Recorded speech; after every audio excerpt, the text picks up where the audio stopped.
Si tu es à ton compte ou que tu envisages de te lancer seul, j'ai une question pour toi qui va peut-être piquer. Est-ce que tu as entendu parler du concept de One Person Company? Si la réponse est non, ça veut sûrement dire que tu es en train de développer ton business en mode 2015 alors qu'on est en 2026. Et pendant que toi, tu galères à trouver ton positionnement, en Chine, il y a juste 2,86 millions de personnes qui ont lancé leur OPC, One Person Company. Et ce chiffre, c'est juste sur les 6 premiers mois de 2025. Donc, je te conseille d'écouter cet épisode jusqu'à la fin parce qu'à un moment, je vais te dire exactement ce qui différencie les solos qui réussissent des solos qui s'épuisent. Donc, si toi, tu veux monter en connaissance sur ce nouveau modèle économique, et tu as quand même intérêt, afin de ne pas te faire devancer par les gens qui l'ont compris ou découvert avant toi, cet épisode est pour toi. Dans un monde où l'on ne croit plus en rien, certains osent encore croire en l'humain.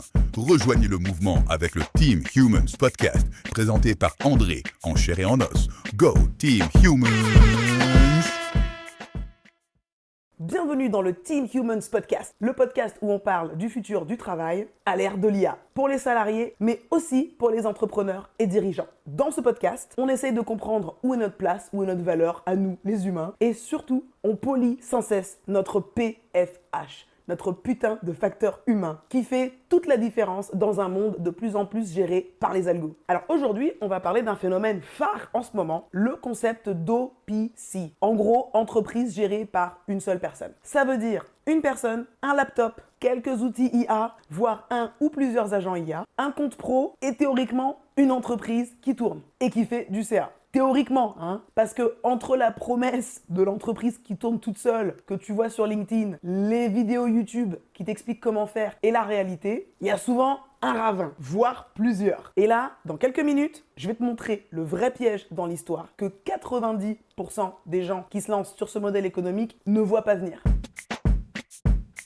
Alors, en gros, comme je disais, une OPC, c'est une entreprise portée par une seule personne, sans aucun salarié permanent. Ça peut être une activité freelance très structurée, ça peut être du consulting, ça peut être tout ce qui est créateur de contenu, ça peut être de la vente en ligne, ça peut être du développement technique. Au final, c'est toujours une personne qui a un cœur de compétences et qui fait tourner plusieurs briques de production avec l'aide de l'IA sous forme d'agents et de prestataires humains ponctuels. Qu'est-ce que ça veut dire tout ça dans le concret? Ça veut dire qu'en 2026, les solopreneurs, c'est pas forcément des boîtes qui ont échoué à grandir. Ça peut aussi être des entrepreneurs qui se sont dit « Moi, je préfère continuer tout seul ou toute seule parce que la technologie d'aujourd'hui me permet de produire beaucoup plus qu'avant avec beaucoup moins de prise de tête. » Et c'est là que ça peut franchement être intéressant. Donc concrètement, dans ce type de modèle, on n'a pas forcément de destruction d'emplois. C'est plutôt, on n'a pas de création d'emplois là où par le passé, on aurait pu en avoir. Alors, le cas de la Chine, forcément, ils vont pas faire les choses à moitié là-bas. Ils sont connus pour. Là-bas, le phénomène, il a pris des proportions chinoises, continentales, astronomiques, gargantuesques. D'après un rapport relayé par le China Daily, on comptait plus de 16 millions de sociétés à responsabilité limitée d'une seule personne en Chine à la mi-2025. Rien que sur le premier trimestre 2025, on a enregistré plus 47% du nombre de nouvelles OPC par rapport à l'année précédente. Ces nouvelles structures, elles représentaient même presque 25% de toutes les nouvelles boîtes créées en Chine sur la période. Donc là, on est d'accord sur le fait que c'est beaucoup plus qu'un micro-phénomène de geek insomniaque qui se tourne les pouces, n'est-ce pas? Là, on est potentiellement sur un changement structurel du monde de l'entreprise et de l'économie de manière générale. Alors, pourquoi cette explosion de solopreneurs maintenant? En gros, avant, certaines tâches avaient besoin de, je sais pas moi, disons 5 personnes.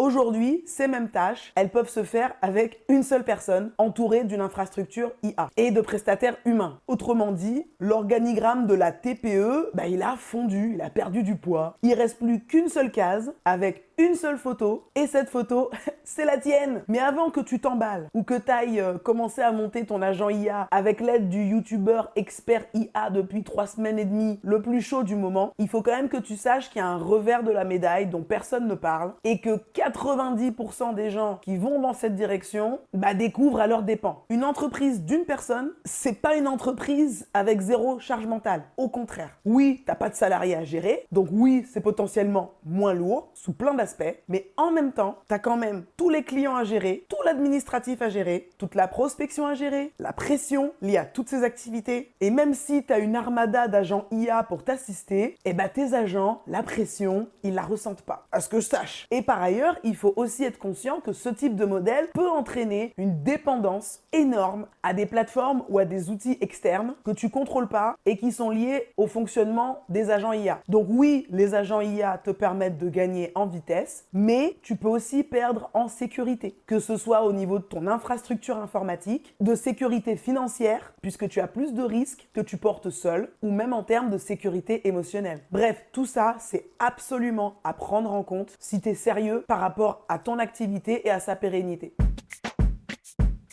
Aux US, le solo business n'a rien d'un délire marginal. C'est quelque chose qu'ils connaissent très bien. Le Census Bureau, qui est l'équivalent de l'INSEE, a recensé pas moins de 28 500 000 non-employer businesses en 2021. Alors, les non-employer businesses, en gros, c'est des entreprises sans salariés qui versent un salaire à une personne. Tout ensemble, ces boîtes ont quand même généré près de 1,5 trillion de dollars de chiffre d'affaires. Oui, 1 trillion. Je crois que ça se dit comme ça en français. Alors là aussi, il faut qu'on soit au clair sur ce que ça veut dire. En fait, ce segment, il inclut plein de profils très variés. On a des professions indépendantes, on a des solopreneurs, on a des petits prestataires, on a parfois des gens très précaires et on a aussi des machines de guerre ultra rentables. Donc, quand quelqu'un te dit « le futur, c'est l'entrepreneuriat solo », la vraie réponse c'est oui, mais il va clairement y avoir plusieurs types de futurs parallèles. Il va y avoir les futurs en mode super cool, où les gens se mettent à leur compte de façon proactive, selon leurs conditions, avec souvent un petit apport de leur côté, afin de construire directement une infrastructure informatique qui répond à leurs besoins. Et puis on va avoir les futurs beaucoup moins cool, où les gens se retrouvent à bosser à leur compte de façon réactive, avant tout parce que personne ne veut les embaucher en contrat salarié. En gros, on peut raconter cette nouvelle tendance structurelle soit comme une success story d'autonomie, soit comme un drame concernant le marché du travail, qui externalise le risque sur les individus. Les deux narratifs sont vrais. Clairement, ces deux narratifs, ils amènent pas aux mêmes destinations émotionnelles. Et ça aussi, c'est un facteur important à prendre en compte. Parce qu'au final, notre vie, elle dépend vachement de la qualité du narratif qu'on laisse tourner dans notre tête tous les jours. Donc, choisis bien ton narratif. Pour le marché français, il faut être un peu plus rigoureux sur les mots. Encore une fois, mon boulot, c'est quand même de vous parler de la réalité de façon encourageante mais réaliste et pas de vous vendre du rêve en plastique ou du rêve digital fait de 0 et de 1. J'ai pas trouvé de données sérieuses parfaitement alignées sur le concept de one person company comme on trouve en Chine pour le cas de la France. En revanche, on peut quand même constater que le nombre de créations de micro-entreprises et de SAS/SASU qui peuvent se gérer sans salariés, ce nombre il augmente clairement en France. On est entre 6 et 10% d'augmentation sur les 2-3 dernières années. Donc, c'est quand même un phénomène assez significatif. Donc, la dynamique d'augmentation du travail solo, elle existe aussi en France, même si le contexte est clairement différent. Pourquoi c'est à la mode d'entreprendre en solo aujourd'hui? Comme je l'évoquais il y a quelques instants, les évolutions technologiques récentes ont permis de réduire pas mal de coûts et notamment des coûts d'entrée sur différents marchés. Aujourd'hui, plus ou moins n'importe qui peut se lancer, tester, produire, vendre et communiquer avec beaucoup moins de moyens. Deuxième raison, quand t'es tout seul, t'es quand même plus flexible. T'as pas forcément besoin de locaux dédiés, par exemple, pour ton activité. T'as pas à gérer une masse salariale. T'as pas, du coup, les paperasses qui sont liées aux ressources humaines et aux locaux, mais en même temps, qui absorbe tous les risques, c'est Bibi, c'est toi. D'ailleurs, si toi qui me regardes, tu te demandes comment prendre le train de l'IA et de l'automatisation tout en limitant ton risque financier et juridique, n'hésite pas à booker un rendez-vous diagnostic gratuit. Le lien est dans la description de cet épisode ou dans le commentaire épinglé cité sur YouTube. Comme ça, on pourra discuter de ta situation et de ce qui pourrait faire sens dans ton ton cas. Troisième raison de l'explosion de l'entrepreneuriat solo, beaucoup de gens n'attendent plus qu'on leur donne la permission d'exister professionnellement. En fait, quand le marché de l'emploi devient absurde, certains contournent le problème, ils demandent plus une place pour entrer dans une boîte, de toute façon, on la leur donne pas. Avec leur expertise, ils montent leur propre boîte. Et c'est d'ailleurs exactement ce que j'ai fait. J'ai bossé pendant presque 10 ans comme consultante dans des grosses boîtes de l'informatique. J'ai bossé pour une grosse boîte d'informatique, hardware, software, boîte américaine. J'ai bossé chez un leader de la signature électronique, là aussi américain. Et j'ai aussi travaillé chez un leader de la solution service client omnicanal. Pour celles et ceux qui connaissent un petit peu. Bref, avec l'arrivée de l'IA dans les processus de recrutement, mon profil de licorne un peu atypique est devenu invisible parce qu'il rentrait dans aucune case connue par les IA qui faisaient le tri des CV. Et du coup, au lieu de m'apitoyer sur mon sort, j'ai choisi de voir cette évolution de marché du travail comme une opportunité d'offrir mes conseils en direct. Alors sur le papier, gérer une TPE, franchement, ça déboîte. Mais dans la vraie vie, ça demande quand même un cerveau humain à la base qui fonctionne très bien. Ça demande une architecture informatique intégrée, sécurisée et conforme. Ça demande aussi un vrai positionnement différenciant sur un marché. Et puis enfin, ça exige une endurance de marathonien de l'extrême. Faut quand même qu'on soit très clair, agent IA ou pas.